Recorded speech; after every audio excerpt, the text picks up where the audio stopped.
सकाळी उठून सर्वात आधी ब्रह्मांड नायकाला नमस्कार केला आणि भूक लागलेल्या लेकीला झोपेतच दूध पाजलं.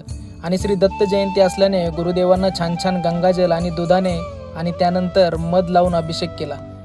आणि आपला गोपीचंद घेऊन श्री गुरुदेवांच्या सोबत बाकी सर्व देवांची छान छान पूजा केली. नंतर बाप लेकीने छान छान गंध लावून सूर्यनारायणाला नमस्कार केला आणि लेकीचा पा घेऊन श्रीमद भगवद्गीता वाचायला घेतली. त्यात भगवान म्हणतात, कर्मफळावर आसक्ती न ठेवता मनुष्याने कर्तव्य म्हणून कर्म केले पाहिजे, कारण अनासक्त होऊन कर्म केल्याने त्याला परमेश्वर प्राप्ती होते. त्यामुळे आपण आपले कर्म देवाला अर्पण करायला पाहिजे. पाण्यात पुदिना टाकून प्यायला घेतला तर लेक पाठीमागं अशी माकडासारखी डाव धरूनच होती. नाही देत म्हणलं की अशी रुसायची ॲक्टिंग करते बघा. आणि 2 घोट पिली का गप निघून जाते. नंतर मुठभर चणे चावून आणि आपला पैलवानी शेक पिऊन आनंदाने शेतावर निघून गेलो. आणि शेतावरून येऊन लेकीला श्री गुरुदेवांचे दर्शन करायला मंदिरात घेऊन गेलो. बाकी काय चालायचंच नाही का.